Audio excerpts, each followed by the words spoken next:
12 বছরের নাবালিকাকে ধর্ষণ করে খুনের অভিযোগ, বাড়ি থেকে দূরে পুকুরে দেহ উদ্ধার। ঘটনাটি ঘটে বারুইপুরের ধপধপি 2 নম্বর পঞ্চায়েতের সূর্যপুর হাট এলাকায়। বারুইপুর থানার পুলিশের সন্দেহ শ্বাসরোধ করে খুন করা হয়েছে ওই নাবালিকাকে। ওই নাবালিকা এদিন বিকেল 4টে থেকে নিখোঁজ ছিল। পরিবারের অভিযোগ, খাবার কেনার নাম করে বেরিয়েছিল সে। তারপরেই 4 অভিযুক্ত তাকে তুলে নিয়ে যায় বলেই অভিযোগ। এর জেরে রবিবার সকাল থেকেই উত্তপ্ত সূর্যপুর হাট এলাকা। দেহ আটকে রেখে বিক্ষোভে উত্তেজিত জনতা।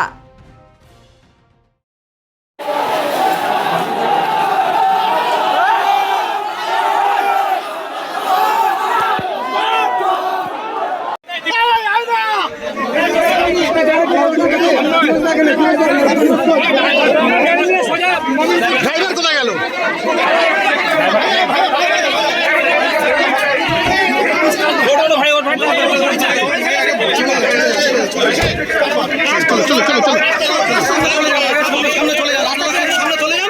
ব্যারিকেড করে দেন।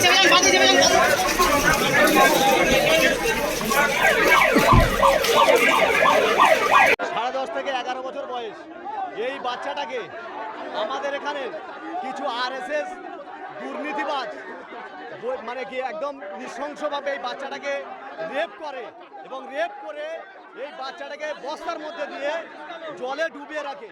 আমরা চাই এবং আমরা প্রত্যেকেই চাই আগামী যেন কোনো বাচ্চার এইভাবে না হত্যা করে এবং আমাদের এই বাচ্চাটাকে যে যারা যারা এই সমস্ত দুষ্কৃতীরা যারা এইভাবে হত্যা করেছে, আমরা চাই অবিলম্বে সরকারের কাছে আবেদন করছি ইমিডিয়েটলি ওদেরকে ধরে অ্যাকশন যেন নেয় এবং যেন আমরা দাবি করছি ফাঁসির দাবি চাইছি যেন ওকে ফাঁসি দেওয়া হয়।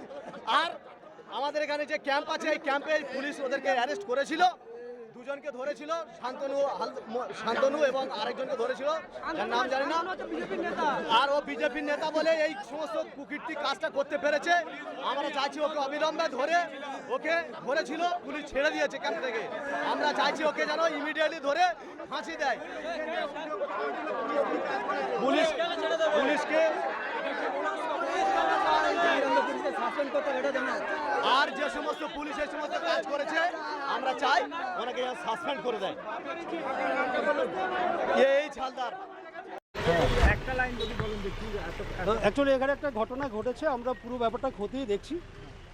যে ইনসিডেন্ট হয়েছে আমরা আশা করছি, কথা দিচ্ছি যে এটা যাতে সাজা হয় সেটার দিকে আমরা নিয়ে যাব এবং নেক্সট যা যা কাজ আছে আমরা আমাদের তরফ থেকে যতটা করার আমরা নিশ্চয়ই করব। কতজন ইনভেস্টিগেশন আমরা দেখে নিচ্ছি, পরে বলে নিচ্ছি, রেড চলছে, আমরা সবাইকেই ধরবো যারা যারা এই কেসে ইনভলভ আছে। আচ্ছা, পুলিশের কতজন ইনজুর্ড হয়েছে পুলিশ পার্সোনাল? ওটা আমি খোঁজ নিয়ে জানাচ্ছি, কটা গাড়ি? আমি জানাচ্ছি, খোঁজ নিয়ে জানাচ্ছি। এবার একটু সাইডে